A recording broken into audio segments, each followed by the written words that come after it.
مہلت دے دے۔ اس مہلت میں یہ کیا کرنا چاہتا ہے؟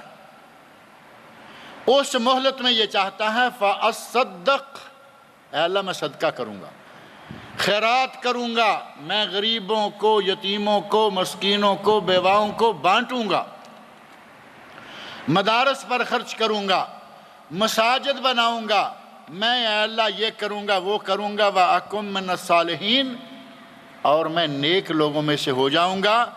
اللہ فرمائے گا وَلَن يُؤَخِّرَ اللَّهُ نَفْسًا، اللہ اب کسی کو جو وقت اس کے لیے طے کر دیا ہے اس سے مؤخر نہیں کرے گا۔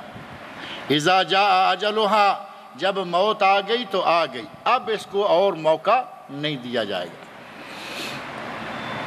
اب آپ اندازہ کر لیں کہ آج رمضان کا مہینہ گزرا، کتنے لوگوں نے اپنے پیسے کا حساب، پائی پیسے کا حساب کر کے کلیئر کیا ہے۔ کل رمضان گزرا ہے، اور رمضان کے مہینہ میں آپ نے دیکھا یہاں سعودی عرب میں خاص طور پر ہمیں اپنی آنکھوں کے سامنے نظر آتا ہے کہ لوگ دو ہاتھوں سے بانٹ رہے ہوتے ہیں، دو ہاتھوں سے۔ بعض گھروں کے سامنے مانگنے والوں کی، سائلین کی لائنیں لگی ہوئی نظر آتی، شب و روز لوگ کھڑے ہیں اور وہ شب و روز بانٹ رہے ہیں۔ اور یہ رمضان ہی میں کیوں ہوتا ہے؟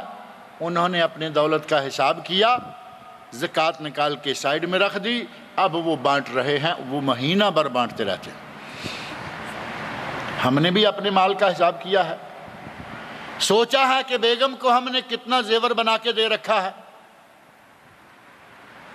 بیگم کو راضی کرنے کے لیے ہر 2-3 مہینے 4 مہینے میں ایک سیٹ، ایک انگوٹھی ہے، یہ فلاں ہے، یہ مجھے اچھی نظر آئی تھی میں لے آیا ہوں۔ مسکا لگانے کے بھی تو بڑے انداز ہیں۔ بیگم کو مسکا لگانا ہے، یہ انگوٹھی مجھے بڑی اچھی نظر آئی تھی، اس میں ڈائمنڈ۔ اب سال کے بعد ذرا اللہ کو بھی راضی کرنے کی کوشش کر لو۔ بیگم کو تو سال میں 2-4 مرتبہ راضی کرتے ہو، لیکن اللہ کو سال میں صرف 1 مرتبہ حساب دینا ہے کہ یا اللہ میں بیگم کے لیے جو کچھ لایا ہوں وہ یہ ہے، میرے بینک میں جتنا پڑا ہوا ہے وہ یہ ہے، میرے گھر میں جتنا موجود ہے، میرے پاس جتنی پراپرٹی ہے، اے اللہ کل یہ ہے، تیرا حکم ہے، تیرے نبی کا حکم ہے، 40واں حصہ یہ پڑا ہے۔ آج اگر یہ حساب کر لیں تو پھر مرنے پر یہ تمنا نہیں کرے گا کہ مجھے واپس بھیج، میں نئے سرے سے جا کے بانٹوں اور نیک ہو جاؤں۔ کہتا کیا ہے؟ فَأَصَّدَّقْ وَأَكُن مِّنَ الصَّالِحِينَ، میں صدقے خیرات کروں گا، میں نیک لوگوں میں سے ہو جاؤں گا۔ اب یہ تو قبر میں جا کر، حشر کے میدان میں کھڑے ہو کر یہ باتیں، اب تو ہم زندہ ہیں، اس وقت موت ہمارے ابھی آگے ہے، ہم زندہ ہیں، زندگی ہمارے ہاتھ میں ہے، کب تک اللہ نے ہمیں دے رکھی ہے۔ ہمیں چاہیے کہ کم از کم یہ فرائض، مالی فرائض، دیگر فرائض، ان کو تو ادا کرتے جائیں۔ کم از کم ہمیں قبر میں جا کر، محشر کے میدان میں کھڑے ہو کر یہ تو نہ ہو کہ کچھ پیسے خرچ کرنے کے لیے واپس جانے کا موقع دے کہ کم از کم میں فرض پورے کر کے آ جاؤں۔ نہیں، اس وقت کوئی موقع ملنے والا نہیں ہے۔ جس نے یہ فرض پورا کرنا ہے وہ اسی زندگی میں کر لے۔ مالدار آدمی موجود ہیں، ان میں حساب کتاب کر کے زکوٰۃیں خیراتیں نکالنے والے بھی موجود ہیں، اور بہت سارے وہ بھی ہیں جو اپنے مال کے بارے میں حساب کرنے کی تکلیف ہی گوارا نہیں کرتے، کہتے ہیں کہ کیا ہے، تھوڑا بہت نکال دیا اور جان چھوٹ گئی، سمجھا کہ زکوٰۃ ادا ہو گئی۔ جبکہ زکوٰۃ کب ادا ہوگی؟ جب سارے مال کا حساب کرو گے اور اس کا 2.5 2.5% اگر ادا کرو گے تو تب جا کے زکوٰۃ کا فرض جو ہے وہ ادا ہوگا۔ بندہ چاہے گا کہ اے اللہ مجھے واپس بھیج دے، میں واپس جاؤں اور جا کے اپنے مال کا صدقہ کروں، لیکن وہ موقع ہاتھ سے نکل چکا، اسے واپس جانے کا موقع نہیں ملے گا۔ اسی طرح بندہ کہے گا کہ یا اللہ، آیت میں یہ موجود ہے وَأَكُن مِّنَ الصَّالِحِينَ، میں نیک ہو جاؤں۔ تیسری تمنا اس کی یہ ہے کہ اے اللہ مجھے واپس بھیج، میں نیک ہو جاؤں۔ میں جاؤں گا، میں نیکیاں کروں گا، میں جاؤں گا نیک اعمال سر انجام دوں گا، اور میں پتہ نہیں کیا کیا ہو کے آ جاؤں۔ آدمی کہے گا رب ارجعون، قرآن کریم میں اللہ نے فرمایا رب ارجعون لعلی اعمل عملا صالحا، اے اللہ مجھے واپس کر دے، شاید 100% یقین کے ساتھ پھر بھی نہیں کہہ رہا، لعلی شاید کہ میں نیک ہو کے دوبارہ آؤں۔ انسان کی فطرت ہے نا، اپنے کرتوتوں کا پتہ ہے، محشر کے میدان میں کھڑا بھی پوری طرح سیدھا ہو کر نہیں کہہ رہا لعلی اعمل صالحا، شاید کہ میں نیک عمل کر کے آ جاؤں، اے اللہ مجھے واپس بھیج دے۔ اللہ کہے گا کہ واپسی کا معاملہ اب ختم ہو چکا ہے۔ یہ مختلف لوگ جو اپنے اعمال کے حساب سے خواہشیں ظاہر کریں گے، لیکن ان کی خواہش پوری نہیں ہوگی۔ یہ جس قسم کے عذاب میں قبر میں مبتلا ہوں گے، محشر میں ان کی جو حالت ہوگی، یہ کہیں گے رب لا تقم الساعہ، اے اللہ قیامت نہ آئے۔ جس انداز کا ان کو قبر کے اندر سزا یا عذاب بھگتنا پڑ رہی ہے، یہ کہہ رہا ہے رب لا تقم الساعہ، اے اللہ قیامت نہ آئے، کیونکہ اسے معلوم ہے کہ میرا اب یہ حال ہے، قیامت میں تو اس سے بھی بدترین حال ہوگا، قیامت کے بعد جہنم کی سزائیں تو اس سے بھی سخت ہیں۔ یہ کہتا ہے کہ یا اللہ قیامت قائم نہ ہو۔ اس دنیا میں واپس آنے کی خواہش یہ 3 لوگ کر رہے ہیں، نیک ہو جاؤں، صدقہ کر کے آ جاؤں، کوئی نیک عمل کر کے آ جاؤں، اے اللہ مجھے واپس بھیج کسی طرح کہ میں 2 رکعتیں پڑھ کے اپنا بیلنس برابر کر کے آ جاؤں۔ کسی کو اجازت نہیں ملے گی، یہ اپنی کمیاں کوتاہیاں پوری کرنے کے لیے اجازت مانگ رہے۔ اور صحیح بخاری صحیح مسلم میں ایک اور آدمی ہے، وہ بھی واپس آنے کے لیے اجازت طلب کرے گا، اور وہ کون ہے؟ شہید۔ شہید جب دیکھے گا کہ موت جو شہادت کی موت ہے اس میں اتنی لذتیں، شہادت کی موت کا اتنا مزہ، شہادت کی موت میں اتنا سرور ہے، تو وہ کہے گا اے اللہ مجھے دوبارہ بھیج۔ بخاری مسلم کی احادیث میں شہید کہے گا کہ اے اللہ مجھے بھیج، میں 10 مرتبہ شہادت پا کے واپس آؤں، 1 نہیں 10 مرتبہ، 10 مرات، اے اللہ مجھے بھیج، میں چاہتا ہوں کہ میں کم از کم 10 مرتبہ تیری راہ میں شہادت پاؤں۔ اللہ اس کو بھی واپس بھیج دے گا۔ جس کی خواہش بڑی مقدس ہے، جو بڑی اعلیٰ موت مرا، جو بڑی شان و شوکت کے ساتھ آگے بھی موجود ہے، وہ کہہ رہا ہے کہ یا اللہ مجھے واپس بھیج۔ اللہ تو اسے واپس نہیں بھیجے گا، اور جو مجرم جیل میں بند کیا گیا ہو اسے چھوڑا جاتا ہے۔ ایک اور آدمی بھی ہے، ایک آدمی سورہ یاسین میں اللہ نے ذکر کیا، جس کو کہا جاتا ہے صاحب و یاسین۔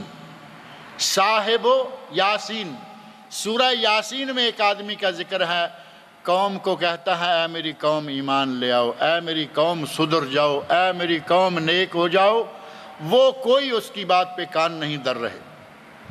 بالآخر وہ آدمی مر گیا، آدمی مر گیا، اللہ نے اس آدمی کو جنت میں داخل کر دیا۔ وہ بھی کہتا ہے یا اللہ مجھے واپس بھیج، تاکہ میں اپنی قوم سے جا کے بات کروں، قوم کو بتاؤں بما غفر لی ربی وجعلنی من المکرمین۔ یہ میرا مذاق اڑاتے تھے، میں جا کے لوگوں کو بتاؤں کہ اللہ نے مجھے بخش دیا، اللہ نے مجھے کتنی عزت عطا فرمائی۔ بما غفر لی ربی وجعلنی من المکرمین، اللہ نے مجھے بخشا ہی نہیں بلکہ اللہ نے مکرمین میں سے، معزز و مکرم لوگوں میں سے مجھے بنایا ہے۔ اے اللہ مجھے بھیج، میں اپنی قوم کو جا کے بشارت دے کے۔ اللہ بھیجے گا؟ اللہ اس کو بھی نہیں بھیجے۔ جب اتنے معزز و مکرم لوگ واپس نہیں آ پائیں گے تو جس کے عمل میں کوتاہی ہے، صدقہ نہیں کیا کرتا تھا، زکوٰۃ نہیں دیا کرتا تھا، فرض نہیں پڑھتا تھا، نوافل نہیں پڑھتا تھا، جو آدمی 2 رکعتیں پڑھنے کے لیے واپس آنے کی خواہش کر رہا ہے، میرے بھائی یہ خواہشیں آج پوری کر لو۔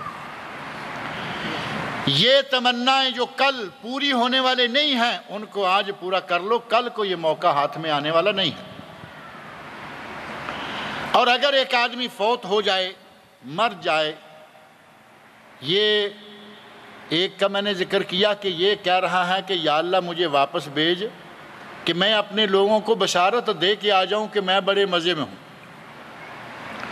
اور ساتھ ہی دوسرا کہہ رہا ہے کافر اور منافق جو جرائم میں مبتلا ہونے کی وجہ سے سزائیں بھگت رہا ہے، وہ کہتا ہے لا رب لا تقم الساعہ، اے اللہ قیامت قائم نہ ہو۔ اور جس کو اللہ نے قبر میں عزت و احترام، نبی اکرم صلی اللہ علیہ وسلم فرماتے ہیں کہ بندہ جب فوت ہوگا قبر میں اس کو ڈالا جائے گا، قبر میں فرشتے آ جائیں گے، وہ فرشتے 3 سوال کریں گے۔ وہ امتحان بڑا معروف ہے، وہ معروف امتحان ہے، من ربوں کا، من نبیوں کا، ما دینوں کا، 3 سوال، چھوٹا سا کویسچن پیپر، چھوٹا سا امتحان، لیکن بہت بڑی ڈگری۔ سوالوں سے فارغ ہو گئے، فرشتوں کو صحیح صحیح جواب مل گئے، اب ایگزامینر فرشتہ نہیں، جو اوپر کنٹرولر بیٹھا ہے وہ کہے گا صدق عبدی، اے میرے فرشتوں، میرے اس بندے نے جو جو جواب دیے ہیں بالکل صحیح ہیں، میرا یہ بندہ پاس ہو گیا، اس کے لیے اب بہترین بستر بچھا دو، قبر کی مٹی نہیں، اب اسے بہترین بستر بچھا دو، جنت کی طرف اس کے لیے کھڑکی کھول دو، جنت کی نعمتوں اور خوشبوؤں کی آمد شروع ہو جائے گی۔ اور اس کی قبر جو ہے، جس جگہ ہم چھوڑ کے آتے ہیں وہ تو معلوم ہے نا، 1 میٹر اور 2 میٹر یہ قبر کی اوپر ہے، یہ قبر کا رقبہ اوپر ہے 2 میٹر اور 1.5 میٹر یا 1 میٹر۔ پھر اس قبر کے نیچے جہاں ہم اپنے میت کو، مردے کو چھوڑ کے آتے ہیں، وہ کتنا ہوتا ہے؟ 0.5 میٹر اور 2 میٹر، اتنا پڑا ہے کہ اگر یہ خود سے کروٹ لینا چاہے تو یہ نہ لے سکے۔ اس قبر کو اللہ رب العزت حکم دے گا کہ اس کو اتنا کھول دو کہ جہاں تک میرے بندے کی نظر جائے آگے کھلا میدان ملے۔ یہ معزز مقام جس آدمی کو مل جائے، جنت سے خوشبوئیں آنا شروع ہو جائیں، جنت کی طرف باری کھڑکی کھل جائے اور قبر تا حد نظر تک کھلی وسیع ہو جائے، نبی صلی اللہ علیہ وسلم فرماتے ہیں کہ یہ بندہ کہے گا رب اقم الساعہ، اے اللہ قیامت قائم کر دے، میں اب مرا ہوں، پتہ نہیں کب تک یہ برزخ رہے گا اور مجھے یہ تھوڑی تھوڑی نعمتیں ملتے رہیں گی، اے اللہ قیامت قائم کر تاکہ میں جنت میں جاؤں اور تیری ساری نعمتوں سے مزے اٹھاؤں۔ ایک کہہ رہا ہے کہ رب لا تقم الساعہ، اے اللہ قیامت قائم نہ ہو کیونکہ آگے جوتے جو پڑنے والے ہیں میں انہی میں گزارا کرتا رہوں۔ اور دوسرا کہہ رہا ہے رب اقم الساعہ، اے اللہ قیامت لے آ تاکہ مجھے جنت ملے اور میں اپنی تیری نعمتوں سے سرفراز ہو جاؤں۔ یہ وقت آنے سے پہلے پہلے ہمیں سنبھل جانا چاہیے۔ جو لوگ قبر کی سپرد ہو چکے ہیں، یہ تو ان کی الگ الگ تمنائیں ہیں، کسی کی پوری ہوں گی، کسی کی نہیں ہوں گی، دنیا والوں میں کسی کی ہو جائیں گی، کسی کی نہیں، لیکن قبر کے بعد اور محشر کے میدان میں جو جو کوئی تمنائیں کرے گا وہ کوئی پوری ہونے والی نہیں ہے۔ لیکن جو لوگ قبر میں جا چکے ہیں ان کے لیے ہم کیا کر سکتے ہیں، ہے نا تھوڑا سا ایک نقطہ۔ اس دنیا میں کسی مریض کے لیے ہم دوا لا سکتے ہیں، اس کا تعاون کر سکتے ہیں، غریب کے لیے پیسہ دے سکتے ہیں، کچھ نہ کچھ کر سکتے ہیں۔ جو آدمی مر گیا، قبر میں چلا گیا، اس آدمی کے لیے ہم کیا کر سکتے ہیں؟